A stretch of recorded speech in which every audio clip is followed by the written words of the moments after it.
Kristalina Georgieva, Commissioner for Humanitarian Aid and Crisis Response in the European Union. I am the Commissioner in charge of providing humanitarian assistance and dealing with the impacts of natural disasters around the world. It is very clear that climate change for millions of people is a reality today, not something that is going to hammer them in the future. And if for people in richer countries the impact of climate change is more manageable, for those in poor countries and poor communities, what it means is virtually a choice between life and death, loss of livelihoods, of homeland, of family, of friends. We have seen that the frequency and intensity of natural disasters that are related to climate has increased dramatically. When I was graduating from university, there were only 78 natural disasters around the world. Last year there were 950, 5 of them were mega disasters, 2 were humanitarian catastrophes. And what it means for us dealing with humanitarian affairs is that we have to be able to address the root causes of climate change. In other words, we have to advocate for mitigation, for bringing down the risk of climate change, but we also have to mobilize resources and direct them to those people who are most vulnerable.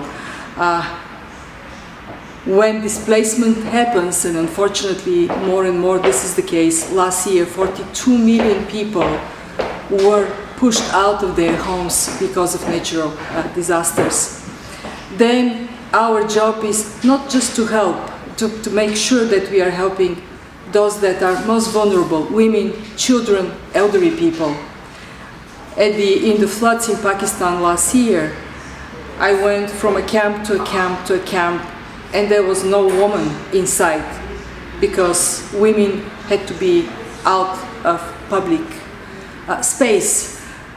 But that means that if you are a household led by a woman, your chances to be helped are minimal. And that means that we have to always be mindful that it's not good enough to provide relief. We have to make sure that it reaches those that are in most dire need, the most vulnerable people.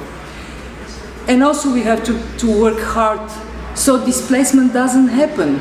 To prevent it means to care about food security. This is the biggest factor that pushes people away from their homes. Droughts and regular floods that kill agriculture. And we have to empower women who usually are the most caring. They're those that would make sure their kids go to bed with food in their bellies. We did a support program in Niger last year through women. Women were those who got our cash in their hands, and when I asked one of the men what did he think of us empowering women, he said, you know, initially I really didn't like it, but then I thought about it, and if I were the one given the money, I would have bought a bicycle. And then we also need to work hard to link what we do on the humanitarian side with development, because ultimately development is the best factor for resilience. Work with our development colleagues so there are roads and schools and hospitals, so communities have a better chance to step on their feet after a disaster. Last but not least, more people are in need, and that means we need more resources. I'm proud for Europe because we have always been a force for good. We in Europe are 20% of the world economy, but 50% of humanitarian assistance.